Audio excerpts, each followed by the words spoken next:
Remember digging through Grandma's attic, finding boxes of junk she couldn't throw away?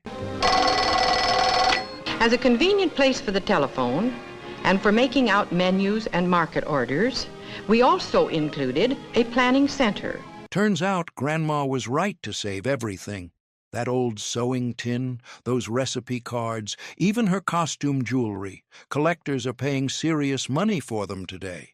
Time to discover what you really inherited. China set. Grandma only brought out the good china twice a year. Those delicate plates, stacked in her dining room hutch, weren't just dishes. They were her pride. You'd see them gleaming behind glass doors, each piece perfectly placed like museum artifacts waiting for Christmas dinner or Easter brunch. The fine porcelain felt impossibly thin between your fingers, decorated with hand-painted roses or gold leaf edges that caught the lamplight. Brands like Lenox, Royal Doulton, and Haviland turned everyday dining into elegant occasions, the gentle clink of cup meeting saucer, the weight of a serving platter passed from hand to hand.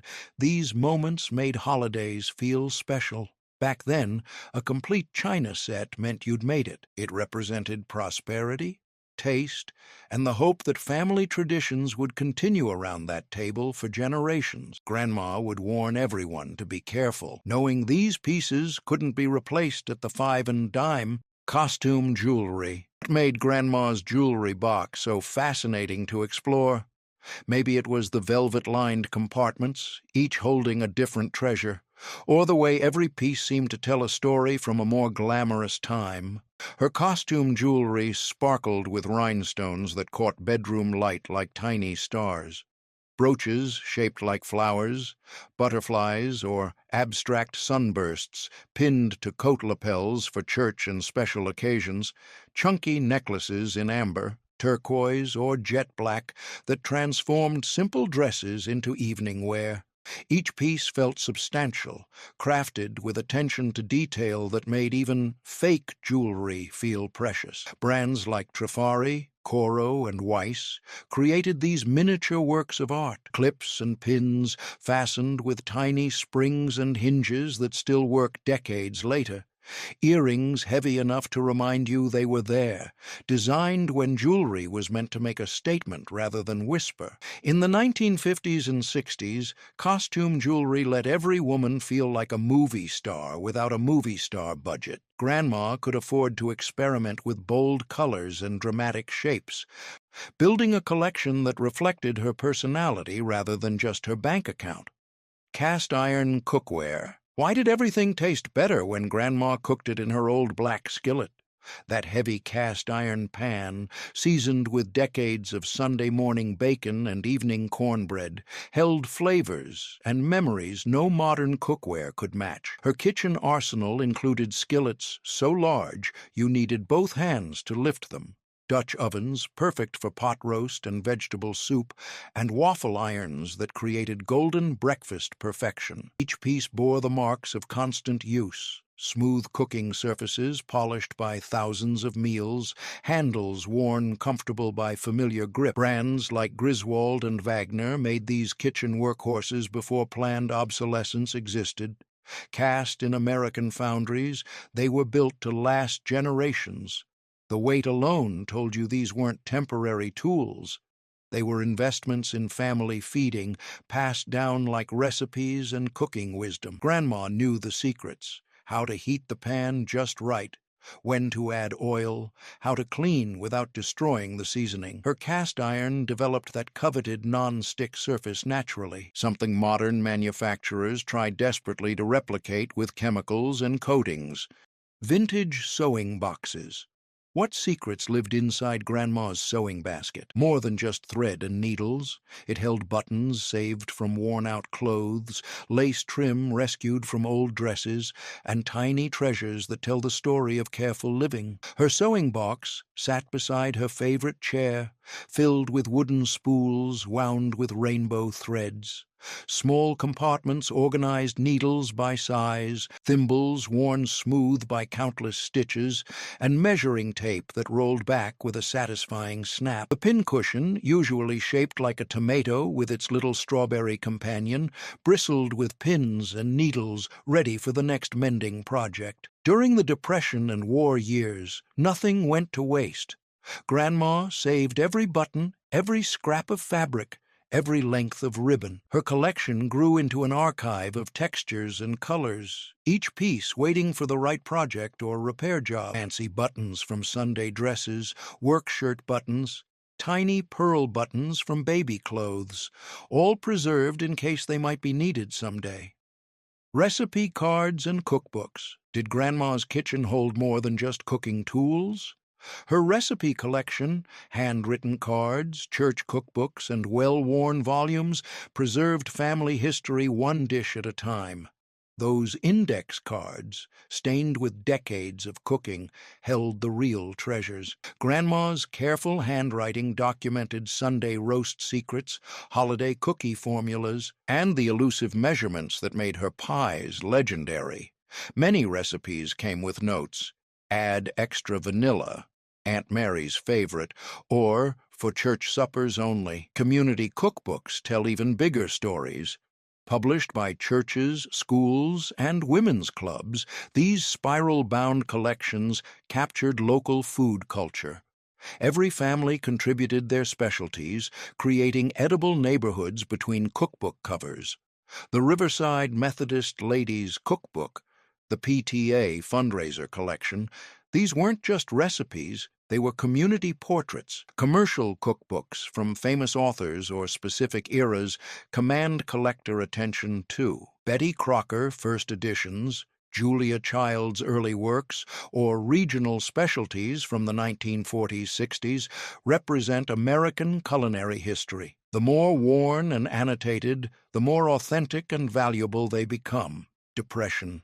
Glass. Why did Grandma's everyday glassware catch light like jewels? Depression glass transformed ordinary meals into special occasions with its colorful transparency and intricate patterns pressed into every piece. During the 1930s, glass companies created these affordable sets to bring beauty into difficult times. Pink, green, amber, and clear glass formed complete table settings. Plates, cups, saucers, serving bowls, all matching with elegant patterns like American Sweetheart, Mayfair, or royal lace. The glass caught kitchen light and threw rainbow reflections across dining tables, making even simple meals feel celebratory. Grandma collected pieces slowly, sometimes getting dishes free with grocery purchases or movie theater promotions. Each plate or bowl represented careful saving and patient collecting. Sets grew over years, with special pieces like cake stands or salt cellars added for holidays and entertaining. The manufacturing process created glass with distinctive characteristics, subtle variations in color, occasional bubbles, and slightly irregular edges that proved handmade quality. These imperfections now authenticate vintage pieces and add to their charm. Machine-made glass lacks the character that collectors seek in Depression-era pieces. Vintage buttons. What made Grandma save every button from worn-out clothes? Those small treasures, accumulated over decades in old tins and sewing boxes, now represent one of collecting's most overlooked gold mines. Her button collection told stories of changing fashion and family history. Military buttons from grandfather's uniforms, pearl buttons from christening gowns, carved bone buttons from winter coats, each one carefully cut from garments, too worn to mend, too precious to waste. The collection grew slowly, a button here, a set there, until tins overflowed with round, square, and novelty shapes. Bakelite buttons from the 1920s-40s shine like colorful jewels, carved in flower shapes, geometric designs, or realistic fruits and vegetables. These early plastic buttons brought affordable glamour to everyday clothing. Their weight and slight translucency identify genuine Bakelite, while colors range from common amber to rare red and blue. Vintage purses and handbags. What stories did Grandma's purses hold beyond lipstick and loose change? These carefully chosen accessories reflected personal style, social occasions, and the era's sophisticated approach to women's fashion. Her collection ranged from everyday practical bags to special occasion clutches that emerged only for weddings and theater evenings. Leather handbags aged to perfect patina, beaded evening bags that caught ballroom light, and structured purses with multiple compartments for organized living. Each bag matched specific outfits and occasions. Brown leather for shopping, black patent for church, gold mesh for dancing. Designer names like Coach, Judith Lieber, and Hermes represent handbag royalty. But many unmarked bags from the 1940s or 60s display equal craftsmanship, hand-stitched leather, genuine tortoiseshell frames, and intricate beadwork created accessories that lasted decades rather than seasons. Vintage clocks. Did time move differently when Grandma's mantel clock chimed the hours? That steady tick-tock created the soundtrack of family life, marking moments with mechanical precision that digital displays can never replicate. Her collection might have included a carved wooden mantel clock that sat proudly above the fireplace, its brass pendulum swinging hypnotically behind glass doors. The gentle chimes marked quarter hours, with a more elaborate melody announcing noon and midnight. Kitchen clocks, shaped like cats or roosters, added whimsy to morning routines, their tails swaying with each second. Grandmother's bedroom often featured a delicate porcelain clock, painted with roses or pastoral scenes. These feminine timepieces whispered rather than announced, suitable for rooms where harsh sounds disturbed sleep. Anniversary clocks under glass domes rotated golden balls instead of pendulums, creating mesmerizing motion that fascinated visiting grandchildren. The mechanical complexity of these timepieces represented precision craftsmanship. Before batteries and electric power, clockmakers created intricate gear systems that ran for days on single windings. The ritual of winding grandfather clocks each week using heavy brass keys to tension springs connected families to time's passage in tangible ways. Vintage quilts. Why did every bed in Grandma's house wear a different quilt? Each hand-stitched coverlet told stories through fabric choices, pattern selections, and countless hours of careful needlework that transformed scraps into heirloom art. And just when you thought we'd seen it all, quilts represent perhaps the most personal treasures in Grandma's legacy. Her quilting frame dominated the spare bedroom, holding partially completed projects that grew slowly through winter evenings and Sunday afternoons. The rhythm of her needle, the careful selection of each fabric piece, created meditation as much as bed covering. Traditional patterns carried names that reflected rural life and family hopes: wedding ring, log cabin, flying geese, or Star of Bethlehem. Each design required mathematical precision and artistic vision, with colors arranged to create movement and harmony across the quilt's surface. Grandmother often planned quilts for years, collecting fabrics that would work together when finally assembled. The quilting bee brought community women together for shared work and social connection. Ladies would gather around the large frame, each taking a section to quilt, their conversations weaving through the stitches as they worked. These gatherings preserved techniques and patterns while strengthening neighborhood bonds. Vintage Christmas decorations.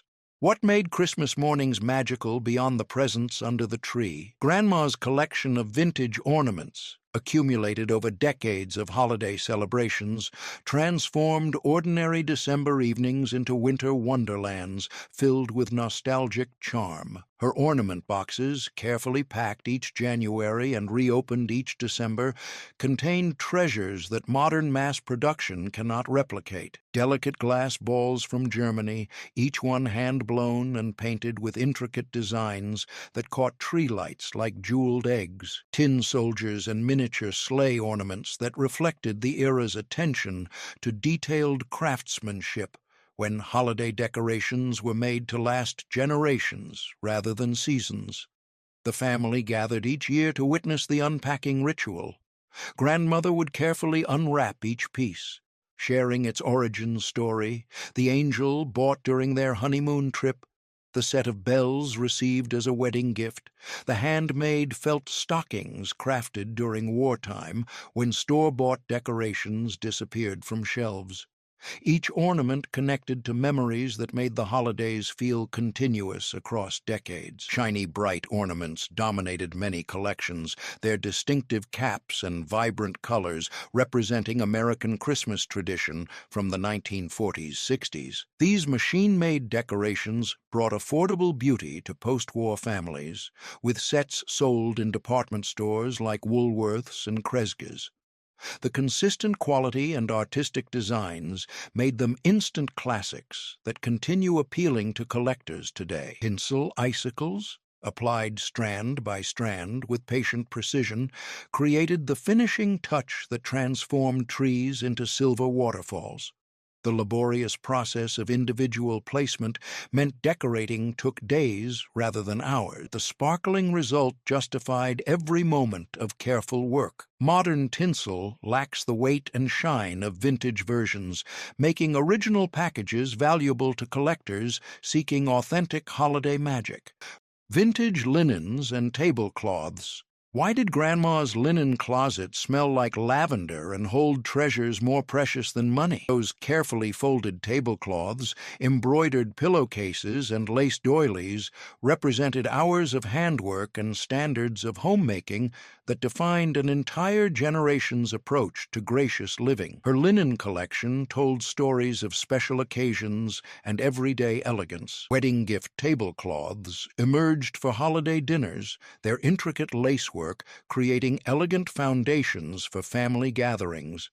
Hand-embroidered tea towels hung in kitchens like domestic art, too beautiful for ordinary use, but too practical to remain purely decorative. Each piece carried the maker's skill and the recipient's appreciation for handcrafted beauty. The embroidery work alone justified the collection's preservation. Grandmother spent winter evenings adding delicate flowers to pillowcase edges, creating monograms for hope chest linens, or working complex patterns across tablecloth borders. Cross-stitch, French knots, and satin stitch combined to create textile paintings that would grace homes for generations. The even stitches and perfect tension revealed skills learned in childhood and perfected through decades of practice.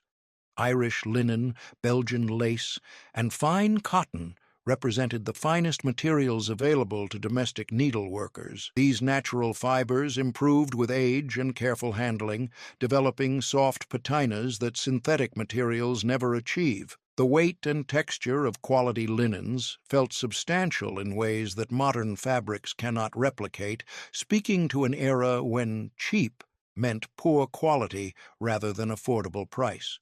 Vintage cameras, what captured Grandma's precious moments before smartphones made everyone a photographer? Her camera collection, from simple box cameras to sophisticated rangefinders, preserved family history while creating today's valuable vintage technology treasures. The family Kodak Brownie sat ready for birthday parties, holiday gatherings, and summer vacation adventures. Its simple operation, point, click, advance the film, made photography accessible to everyone. The distinctive cube shape and leatherette covering became icons of American family documentation, while the satisfying mechanical click announced that another moment had been preserved for posterity. More serious photographers in the family might have owned Leica rangefinders, Hasselblad medium-format cameras, or professional speed graphic press cameras. These precision instruments required knowledge and skill, but produced image quality that modern digital cameras struggle to match. The mechanical complexity, from focal plane shutters to coupled rangefinders, represented engineering excellence that justified their substantial costs. Flash photography required separate equipment that added drama to the picture-taking process. Flash bulbs, inserted fresh for each shot, created bright bursts that left purple afterimages and occasionally startled subjects into genuine expressions. The ritual of changing bulbs, checking exposure settings, and waiting for recycling made each photograph feel important and deliberate. Film types added another layer of consideration to the photographic process. Black and white film for everyday shots, color slide film for special occasions, and instant Polaroid film for immediate gratification. Each type required different handling, storage, and development processes that made photography a craft rather than casual activity. Vintage glassware sets. Why did Grandma's glassware collection sparkle like jewelry in the china cabinet? Those carefully arranged sets, water glasses, cocktail glasses, and serving pieces, represented an era when entertaining required proper glassware for every beverage and occasion, creating table settings that elevated ordinary meals into special events. Her collection reflected the sophisticated entertaining standards of mid-20th century America. Matching sets for water, wine, cocktails, and juice ensured that every drink received appropriate presentation. The glasses themselves featured intricate patterns etched or pressed into the glass. Geometric Art Deco designs, delicate floral motifs, or bold mid-century modern shapes that complemented contemporary home decor. Crystal glassware from companies like Fostoria, Cambridge, and Heisey represented the pinnacle of American glass manufacturing. These pieces rang like bells when tapped, their lead content creating brilliance that caught and reflected light throughout dining rooms. The weight and clarity distinguished crystal from ordinary glass, making even simple water service feel luxurious and special. Colored glass added personality to table settings while reflecting current style trends. Amber glass coordinated with harvest gold kitchens, while green glass complemented avocado appliances. Pink and blue glass softened formal dining rooms, creating romantic ambiance for special dinners and holiday celebrations. The colors were integral to the glass, not painted on, ensuring permanent beauty that wouldn't fade or chip with use. Cocktail culture demanded specialized glassware that showcased mixed drinks properly. Martini glasses with their distinctive angular bowls, highball glasses for whiskey and soda, and cordial glasses for after-dinner liqueurs. Each shape served specific purposes, concentrating aromas, maintaining proper temperatures, and presenting drinks with style that impressed guests and elevated home entertaining. Vintage mirrors. What reflections did Grandma's mirrors hold beyond images of passing faces? These decorative and functional pieces witnessed decades of family life while showcasing the artistic craftsmanship that transformed necessary household items into beautiful focal points for every room. Her collection ranged from practical bathroom mirrors to elaborate vanity pieces that turned daily grooming into glamorous rituals. Bedroom mirrors with ornate frames reflected morning preparations and evening routines, while hallway mirrors offered final appearance checks before leaving the house. Each mirror served specific purposes while adding light and visual space to rooms that needed both. Art Deco mirrors from the 1920s and 30s featured geometric frames with sunburst patterns, stepped designs, or angular shapes that epitomized modern style. These pieces, often silvered with real silver backing, created reflective surfaces with warmth and clarity that modern aluminum-backed mirrors cannot match. The frames themselves became sculptural elements that commanded attention even when not actively used. Vanity mirrors, especially three-way folding models, created personal beauty stations where grandmothers applied makeup, arranged hair, and prepared for social occasions. These mirrors often featured adjustable angles and magnification options that provided perfect lighting and viewing for detailed grooming tasks. The surrounding table space held perfume bottles, powder boxes, and cosmetic containers that completed the feminine ritual. Hand mirrors, passed down through generations, represented portable beauty tools that traveled from dressing tables to purses. Silver-backed mirrors with monogrammed handles, tortoiseshell hand mirrors with matching brush sets, or simple beveled glass mirrors in leather cases. Each served practical needs while reflecting personal style and economic circumstances. Antique mirror glass, with its slight irregularities and silvering spots, created reflections with character that perfectly clear modern mirrors lack. The subtle distortions and aging patterns added personality while proving authenticity to collectors who appreciate vintage craftsmanship over perfect clarity. Vintage typewriters. What stories did Grandma's typewriter tell beyond the letters it produced? That substantial machine, whether portable for correspondence or office model for serious writing, represented an era when written communication required mechanical precision and personal effort that made every typed page feel significant and permanent. The family typewriter occupied a place of honor, perhaps a dedicated desk in the den or a portable case stored in the hall closet for occasional use. The ritual of typing required preparation, inserting fresh paper, advancing to proper position, setting margins, and threading ribbon that would leave permanent impressions on white paper. Each keystroke demanded intention, as corrections required special erasers, correction fluid, or complete retyping. Popular brands like Royal, Remington, Smith Corona, and Underwood dominated American homes and offices.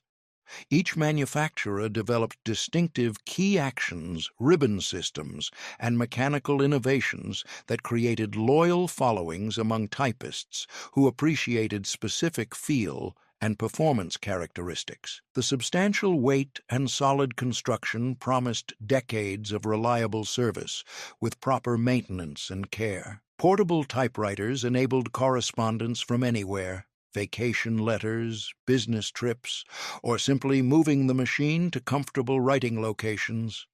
These compact models folded into carrying cases that protected delicate mechanisms while enabling mobility impossible with office machines.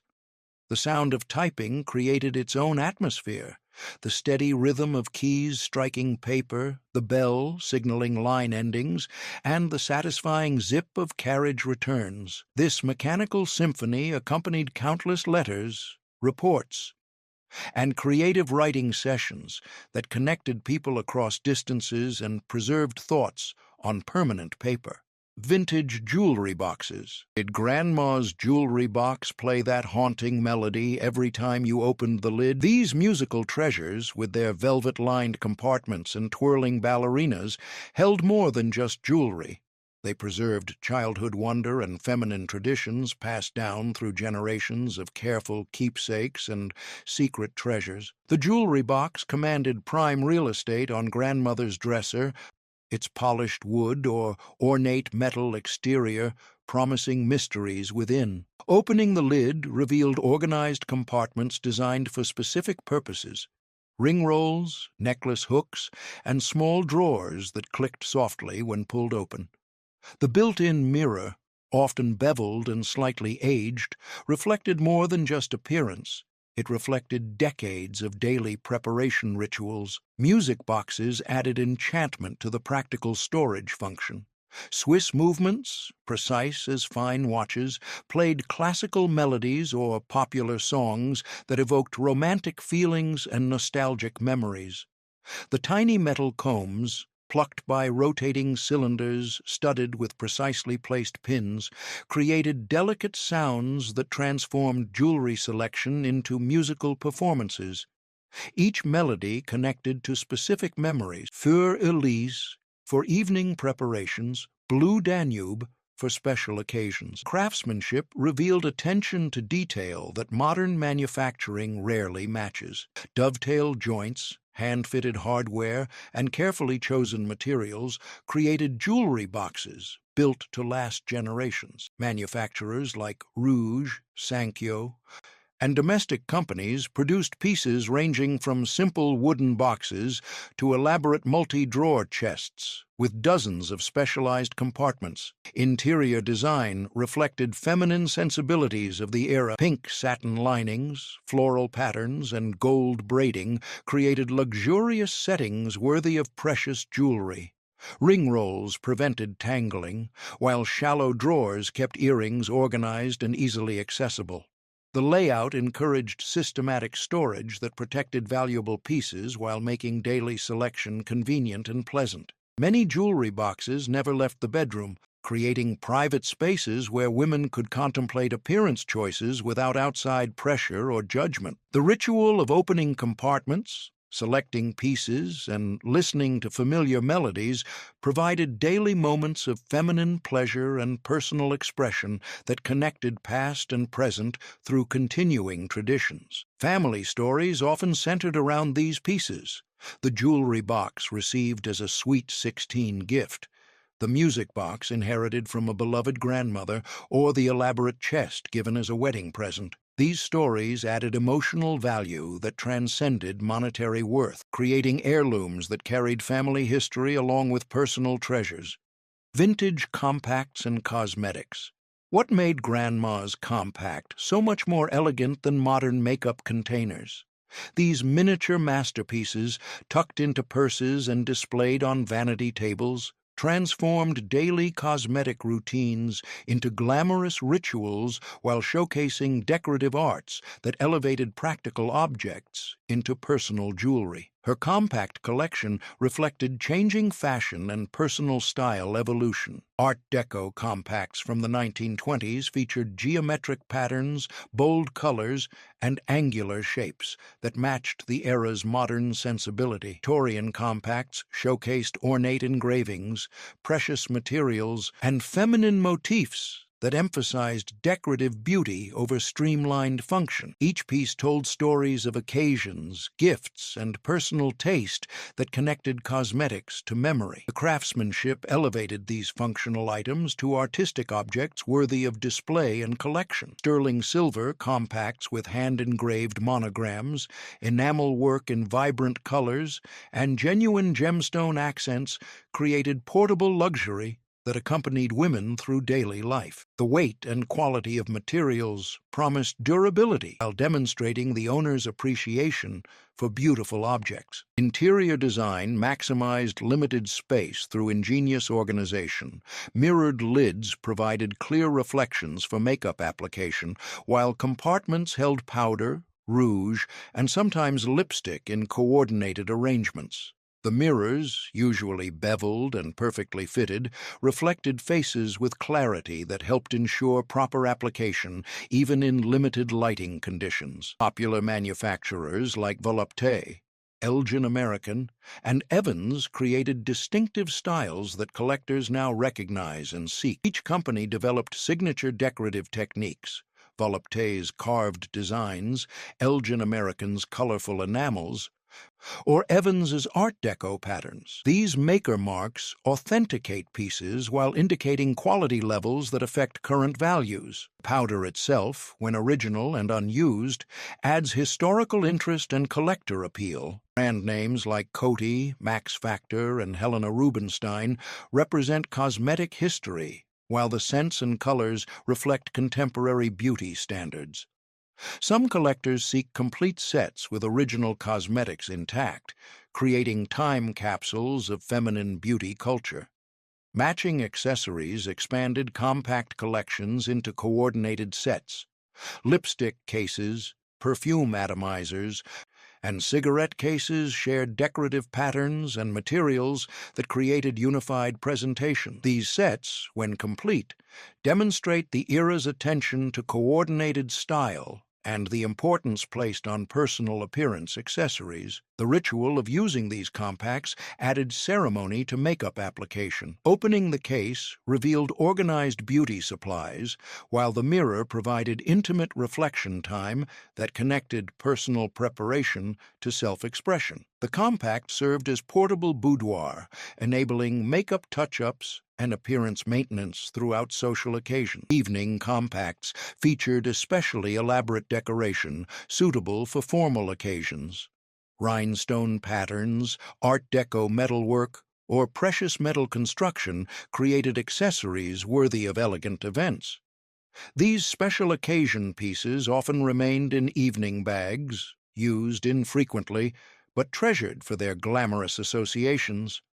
Today, vintage compacts attract collectors who appreciate their artistry, craftsmanship, and historical significance. Sterling silver pieces sell for $75–300, depending on size and complexity.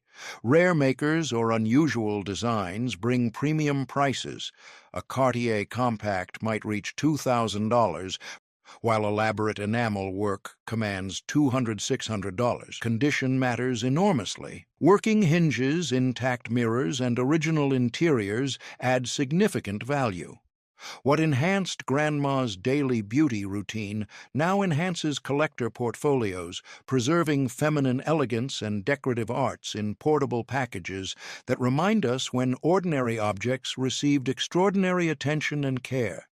Vintage fountain pens. Why did Grandma's fountain pen make writing feel more important than any ballpoint could match? These precision instruments, with their golden nibs and substantial weight, transformed everyday correspondence into ceremonial acts that connected the writer to words through tactile experience and mechanical precision that demanded respect and attention. Her fountain pen collection likely included daily writers for correspondence and special pens reserved for significant documents. The family might have owned Parker 51s, Schaefer's, or Waterman pens that served faithfully through decades of letters, checks, and important papers.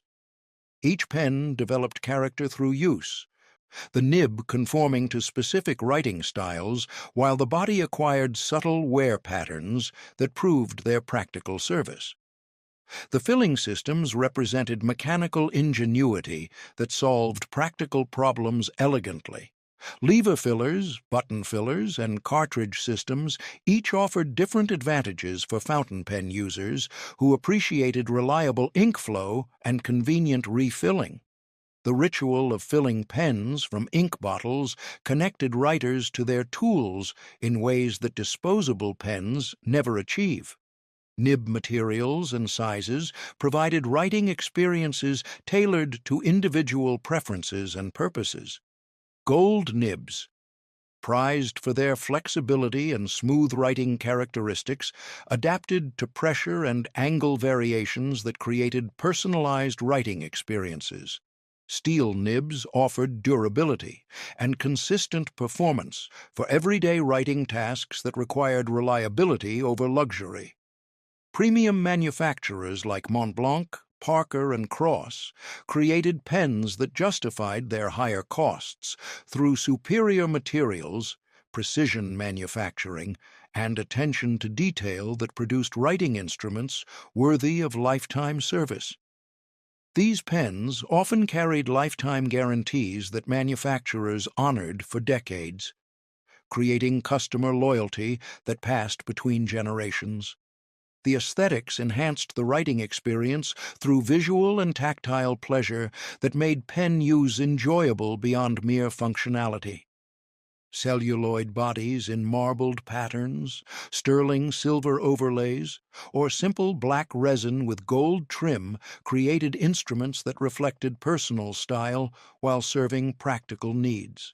The pen's appearance complemented its performance in creating complete writing experiences. Ink colors expanded creative possibilities beyond basic blue or black choices. Fountain pens accommodated various ink formulations that produced different colors, flow characteristics, and permanence levels. The choice of ink became part of the writing personality, with some preferring bold black for business, blue for personal letters, or exotic colors for special occasions. Today, vintage fountain pens attract collectors and users who appreciate writing quality and historical significance. Parker 51s in excellent condition sell for $150–400. Mont Blanc Meisterstück pens bring $300–800. Rare or early models command premium prices. A 1920s Waterman might reach $2,500. Condition dramatically affects value. Working pens with smooth nibs and intact filling systems bring top prices. Original boxes, paperwork, and accessories add significant worth to complete presentations. What made Grandma's writing special now makes collectors' writing valuable, preserving the art of fine penmanship in an increasingly digital world. Vintage tea sets. And just when you thought we'd covered them all, tea sets represent perhaps the most socially significant treasures in Grandma's collection.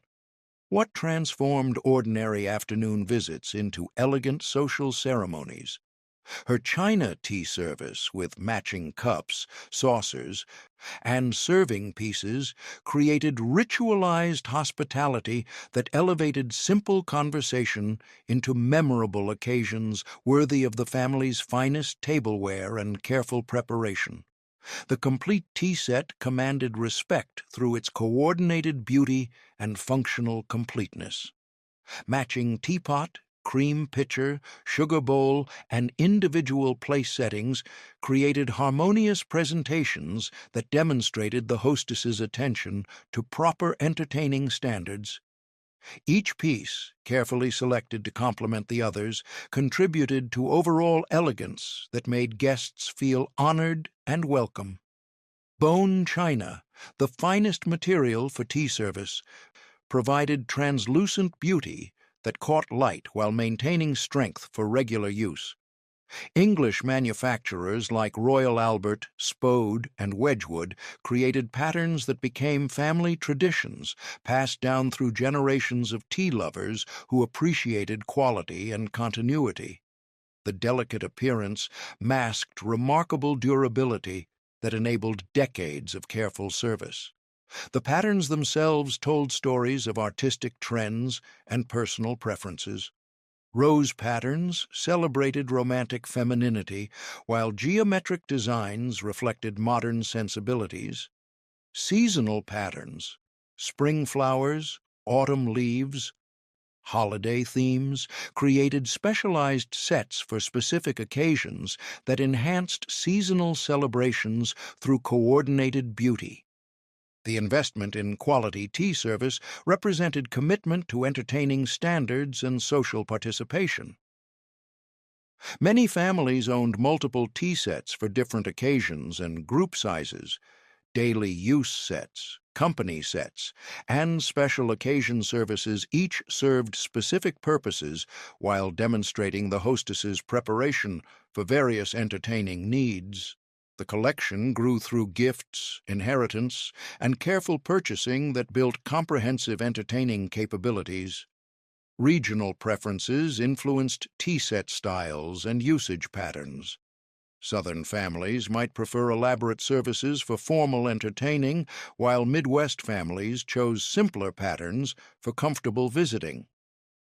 These regional differences created collecting specialties that reflect local customs and preferences. Today, vintage tea sets attract collectors who appreciate their social history and artistic merit. Complete Royal Albert sets sell for $400–800, depending on pattern and condition. Rare or discontinued patterns bring premium prices from collectors completing inherited sets. Even individual pieces find eager buyers seeking replacements or display examples. Condition affects value significantly. Complete sets with all original pieces command highest prices, while individual pieces sell based on pattern popularity and rarity. Chips, cracks, or fading reduce value substantially. What created Grandma's social elegance now creates collector satisfaction, preserving traditions of gracious hospitality and refined entertaining in an increasingly casual world. Vintage luggage and travel cases. Remember when travel required serious luggage that looked important enough for the journey ahead? Grandma's suitcases, hat boxes, and train cases weren't just storage. They were statements of adventure, sophistication, and the era's belief that travel deserved proper equipment built to withstand years of meaningful journeys across the country and around the world. Her luggage collection reflected the golden age of travel, when train journeys and ocean voyages required wardrobes and equipment that would serve through weeks of sophisticated adventure. Hard-sided suitcases with brass corners and leather straps promised protection for precious cargo, while soft leather bags aged gracefully with each trip, developing patinas that told stories of distant places and memorable experiences. The craftsmanship rivaled fine furniture in attention to detail and material quality. Steamer trunks featured compartmentalized interiors with specialized spaces for different clothing types, while smaller cases contained fitted accessories that maximized limited space. The hardware, locks, latches, and reinforcing elements functioned smoothly after decades of use, testament to manufacturing standards that prioritized longevity over cost savings. Luxury brands like Louis Vuitton, Hartmann, and T. Anthony created luggage that served as portable status symbols while delivering practical performance that justified their premium prices. These pieces accompanied wealthy families on grand tours and business travels, accumulating hotel stickers and customs stamps that documented impressive itineraries and international experiences. Train cases, specifically designed for ladies' travel needs, contained mirrors, cosmetic compartments, and organizational features that enabled proper grooming during extended journeys. These portable vanities ensured that travel wouldn't compromise appearance standards while providing convenient access to beauty essentials in hotel rooms and railroad sleepers. Some pieces never fulfilled their travel potential, remaining pristine through careful storage while awaiting adventures that never materialized. These unused examples now provide collectors with perfect condition specimens that demonstrate original quality and design without travel wear that might reduce their appeal to condition-conscious buyers. Hotel stickers, railroad baggage tags, and customs labels added authentic travel documentation that enhanced collector interest while proving practical use history. These ephemeral additions created portable travel logs that documented specific journeys and historical periods when certain destinations represented luxury and sophistication. Today, vintage luggage attracts collectors and decorators who appreciate quality craftsmanship and travel romance. Louis Vuitton steamer trunks sell for $3,000 to $8,000, depending on size and condition. Quality leather suitcases from reputable makers bring $200 and $800. Even modest travel cases find buyers seeking authentic vintage style. What carried Grandma's dreams to distant places now carries significant value to collectors who appreciate when travel required proper equipment and adventurous spirits.